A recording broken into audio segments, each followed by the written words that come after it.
Hi friends, அனைவருக்கும் காலை வணக்கம். எப்போதும் சந்தோஷமாக இருங்கள், ஆரோக்கியமாகவும் இருங்கள். வாங்க இன்றைக்கி என்ன சமையல்னு பார்க்கலாமா? இன்றைக்கி அமாவாசை சமையல்.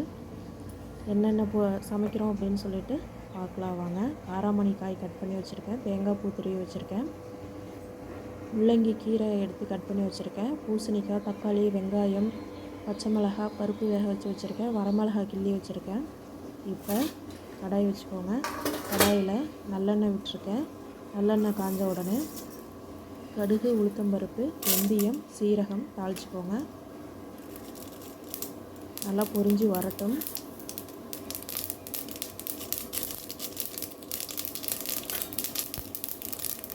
எண்ணெய் பொங்கி வருதுன்னு நினைக்கணும். நல்லெண்ணெயில் தாளிக்கிறதுனால எண்ணெய் பொங்குது, வேறு ஒன்றும் இல்லை.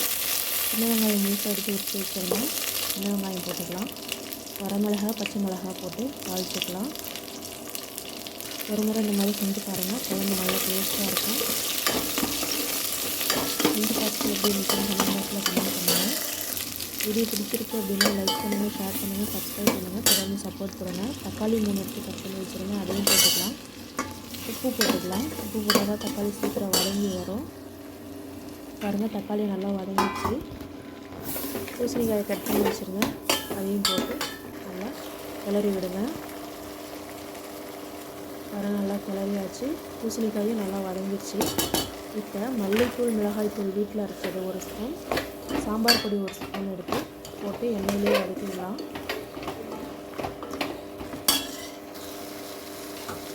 பாருங்கள், நல்லா வதங்கிடுச்சு. இப்போ ஒரு சொம்பு தண்ணி ஊற்றிக்கலாம். காய் வெந்துட்டுருக்கட்டும்.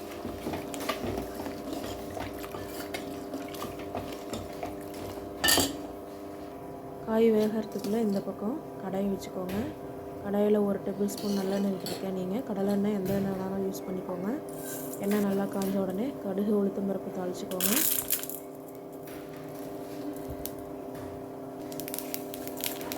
நல்லா பொரிஞ்ச உடனே வரமிளகாய் சேர்த்துக்கோங்க. உங்களுக்கு காரத்துக்கு தகுந்த மாதிரி சேர்த்துக்கோங்க. இப்போ பெரிய வெங்காயம் எடுத்து கட் பண்ணி வச்சுருந்தேன், அதையும் போட்டு நல்லா வதக்கிக்கலாம்.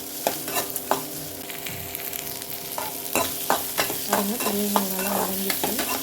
இப்போ முள்ளங்கி கீரை அதை நல்லா கழுவி கட் பண்ணி வாஷ் பண்ணி வச்சுருந்தேன்.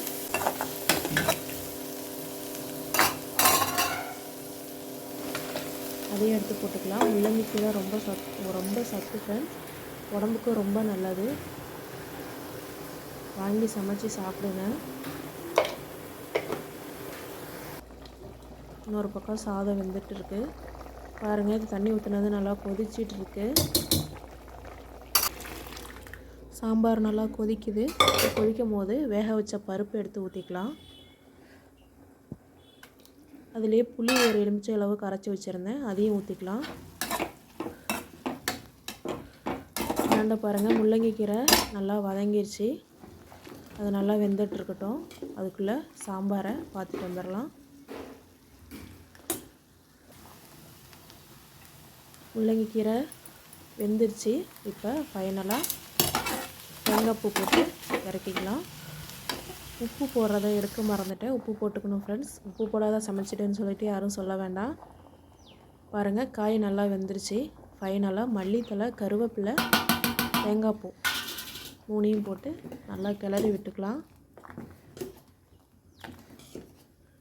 குழம்பு ரெடி ஆகிடுச்சு ஃப்ரெண்ட்ஸ். பூசணிக்காய் சாம்பார் இந்த மாதிரி செஞ்சு பாருங்கள், செம்ம டேஸ்ட்டாக இருக்கும். செஞ்சு பார்த்துட்டு எப்படி இருந்துச்சுன்னு சொல்லிட்டு கமெண்ட் பாக்ஸில் கமெண்ட் பண்ணுங்கள். இன்னொரு பக்கம் கடாய் வச்சுக்கலாம். கடுகு, உளுத்தம்பருப்பு தாளிச்சிக்கலாம்.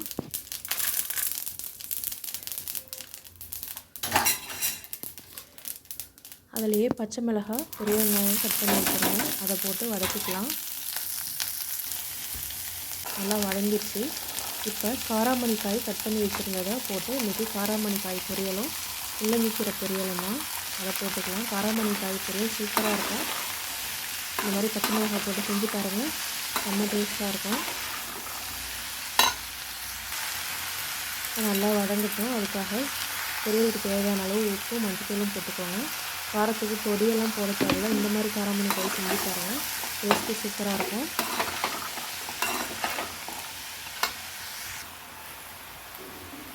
ஒரு அரை டம்ளர் தண்ணி ஊற்றி மூடி வச்சுருங்க. வெந்துட்டுருக்கட்டும். சீக்கிரமாக வெந்துடும். பாருங்கள், காராமணிக்காய் நல்லா வெந்துருச்சு. ஃபைனலாக தேங்காய் பூ துருவி இறக்கிடலாம். பாருங்கள், ஃபைனலாக சுட சுட சாதம், பூசணிக்காய் சாம்பார்,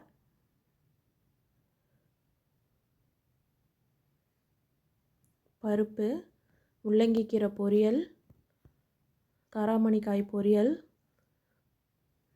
எல்லாம் ரெடி ஆகிடுச்சு ஃப்ரெண்ட்ஸ். வாங்க சாப்பிட்லாம். வீடியோ எப்படி இருந்துச்சுன்னு சொல்லிவிட்டு கமெண்ட் பாக்ஸில் கமெண்ட் பண்ணுங்கள். நீங்களும் இந்த மாதிரி ட்ரை பண்ணி பாருங்கள்.